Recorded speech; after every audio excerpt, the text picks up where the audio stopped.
The Adele Macmillan Gallery is located in the EMU on the University of Oregon campus, which is located on Kalapuya Ilahi, the traditional indigenous homeland of the Kalapuya people. Following treaties between 1851 and 1855, Kalapuya people were dispossessed of their indigenous homeland by the United States government and forcibly removed to the Coast Reservation in western Oregon. Today, descendants are citizens of the Confederated Tribes of Grand Ronde Community of Oregon and the Confederated Tribes of the Siletz Indians of Oregon, and continue to make important contributions in their communities, at UO, and across the land we now refer to as Oregon. We thank the Native Strategies Group for our statement. First and foremost, my name is Christopher Stricklen. I'm a photographer and cyclist out of the Bay Area.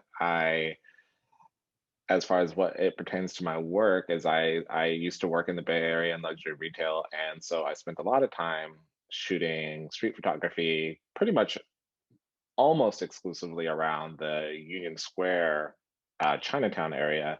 But I also had ventured out a bit, and then I also bring my camera with me when I go cycling a majority of the time. And so that's where a lot of my cycling photography comes from as well, is really just moments when I'm bringing my camera with me. There might be a couple of shots, not that I don't remember the shots, but there might be a few instances where we plan to go out to make these photographs, but most of the time it's actually pretty organic. So both styles of photography kind of feed each other in the sense that they're very organic and candid moments for the most part. My next question, I've been trying to ask this of all the artists we have because I think it's a really interesting question for people to answer, is just how you got started doing photography, which you kind of briefly answered, but if you could kind of go into it a little bit more, how you started doing what you're doing.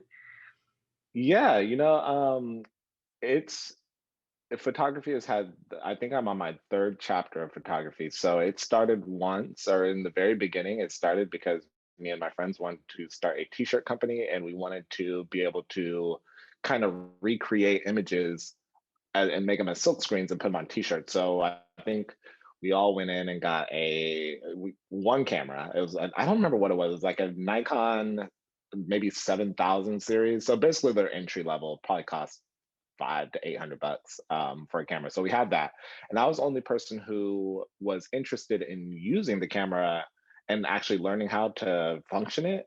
And so I would just basically keep it with me all the time. I would take it to like our parties and all this stuff, and just shoot friends, and so that was chapter one. And chapter two came years later when I had my son, and we, first birthday, 6 months, all those types of things. We obviously, as parents, wanted photographs, so I remembered how to use a camera from almost like 8 years prior, and so I just picked one up. And actually, I think I borrowed my sister's, if I'm not mistaken. Yeah, I would borrow my sister's for photo shoots. So then I would shoot my son, and then at some point that just kind of stopped, and very abruptly it stopped. But only a few years later, I would start cycling, and I met one of my really good friends, Kyle Thornhill, who's also an amazing photographer. And we he just kind of got me re-inspired, and like I said, I'm chapter three. So this is the kind of where it really stuck, is that I had had experience with the camera for multiple years at a time, but this is like where it really stuck, and I became really inspired because his photography was so amazing on the bike, and he was able to get shots without feeling like they were staged, which I really appreciated. And so it went from like starting out in cycling photography to immediately wanting to get into some sort of portraiture, and then learning about street photography, which was like a whole different beast in of itself. And then learning about film, and kind of going that route, which is really where I think a little more than 50% of my work, 100% of the street photography is film for sure. There's definitely a selection of cycling photography that's film, that's part of the show too. But yeah, so slightly maybe more than 50% of the show is shot on film, and that's been really fun. That's been probably the funnest experience of all of this. How does what's kind of the relationship between your biking and photography for you, and how do they inspire each other? Yeah, so kind of once again is because I was able to. There was a moment in my life where cycling wasn't as fun. And it wasn't until I made the marriage of bringing my camera with me on the bike almost all the time. Because when I first started shooting on the bike, It was just sometimes. It's kind of like a today I want to get pictures on the bike. And then there was a moment where I stopped riding a bike entirely because it wasn't fun for me anymore. But I was still shooting street photography all the time. And so when I made that decision to marry photography and cycling on the bike pretty much a majority of the time is when the two kind of concepts really started to feed each other, because I was still shooting photography very candid and very street every single day because I had a regular job and I would shoot during my lunch breaks and before work. And when I took that kind of philosophy over to cycling, just to shoot whatever it is that I see, whatever I find interesting, just shoot in the moment and be in the moment on the bike. That's how they started to feed each other. And you kind of see some of that work in our SF to LA trip. There are some photos of Kyle, and he's basically sitting on a chair positioned right in front of like a garbage, like a dumpster. And that has a very street feeling to it, but it's really just cycling photography. His bike is, I think, just slightly off frame, and he's tying his shoes.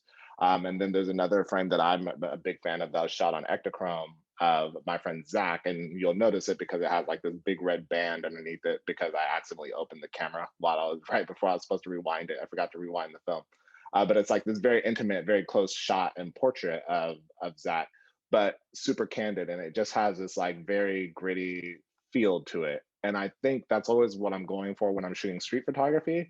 And I think that approach always makes my favorite cycling images stand out, is because they don't feel like what is usually like the action shot of cycling or just its very staged moments in cycling. It's not like that, you know. How does your approach to photography differ walking in the city versus biking in less urban areas? That's a question from Audrey. Hi, Audrey. So because of what I said before, I mean there is some difference. I think, and I can't say exactly what the difference is. I can't put my finger on it, but I do know that the where the approach does differ is I can interfere with the subject in cycling if I'm making photography and cycling, is I can get close, I can change things. Um, in a way that I can't do in on street. On street, I am very comfortable. Sometimes I shoot with a 24 millimeter, so I can get really close to the subject, but I'm never interfering and I'm never asking somebody to do something. The shot of the guy carrying like a half cut like pig over his shoulder. I'm not asking somebody to do that, and I'm not asking for permission to take that shot. Um, but I can kind of negotiate and manipulate things a little bit more in cycling just to make sure that things feel right. But once again, I still try to stay as hands off as possible. But there is a little bit more manipulation and influence that comes in cycling photography. That makes sense. Yeah. That's kind of jumping off of that. I guess I have two questions that kind of jump off of that, which is first, what's your favorite thing about photographing like cityscapes and city scenes? So that was actually I skipped over that in my bio, but that actually was the first thing that because it's the least it causes the least stress, right? Like to take a picture of the city, to take a picture of a building, to take a picture of the landscape or the Golden Gate Bridge, whatever. You don't have to worry about getting it right or messing it up or somebody saying, "Hey, what are you doing?" You just pull out your camera and take a photo. And so I really just enjoyed that. That really kind of kept me inspired to do, the other forms of photography that I like. And I'm sorry, I was like kind of rambling, but I hope I'm answering your question there. But yeah, the landscape photography. I'm I'm from outside of San Francisco. Like I'm in the suburbs, hometown. My hometown is like just outside the suburb, but I was never like a country boy. I was always like a city boy. And so like that's kind of where like that passion of like the cityscapes comes from too, is just because I've always gravitated towards the city. Kind of on the flip side from that question, then, what do you hope to kind of present or capture when you're photographing people rather than like cityscapes? So if we're looking at like portraiture, I really just want I want to portray that person as themselves. Sometimes one of my favorite photos that I've ever taken, just in general, is a picture of my friend Libby, and she's also in the show. She's standing against a boat, and she has her bike next to her. It's in black and white, and everything about that picture is very Libby. Like she's shy but very interesting, and there's this something about Libby in general that just kind of pulls you to her, and I think that photo kind of portrays that. And it's a challenge, to be honest, to make photographs of people honestly. Like there you can always, and I do this work too, is you can always pose people and get these like really energetic shots and things like that. But I think when it comes down to it, the photos that I really enjoy the most are the photos that give you a glimpse of who that person is, even if you don't know who they are, right? And so that's what I'm going for every time. I don't know if I do it every time, but that's what I'm going for every time. Nice. Yeah. Um, I think I only have one more question, um, which is, what was your first bike? It's the first part, and then who inspires your biking? And I guess I just wrote biking, but we'll throw on biking or photography or both. Okay. So cycling, my first bike ever, first road bike. There's two different bikes. Ooh, whichever one is more fun for you to answer. Sure. Okay. Because I couldn't even answer what my first bike was, to be honest. But my first road bike was it's this technically it was a white Fuji. What is it called? A Grand Fondo, but it got stolen right away. I had it for like 6 weeks, and it got stolen. So my second bike, which in my head always seems to be my first bike, was also a Fuji. It was blue. It was a SST. What I learned from my first bike was that the type of bike that I bought was a little too relaxed for the style of riding that I wanted to do. So it was thank you to whoever stole the bike from me, because it really forced me to get the new bike, even though we obviously don't want to go that route to to change our minds. But I got the Fuji, and it was the other Fuji, and it was a lot more racier, and I really enjoyed that bike. I rode that bike for I think 3 straight years, maybe even more.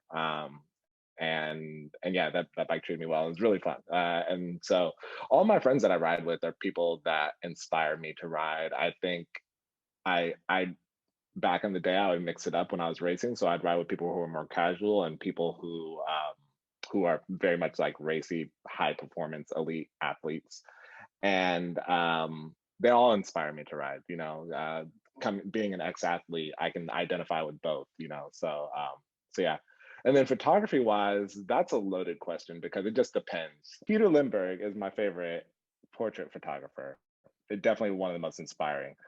Um, and Joel Meyerowitz, as far as street photography goes, he's definitely the guy for me. There's so many other street photographers that I really like. I like Papa George a lot. I like Gary Winogrand is huge. Elliot Erwitt.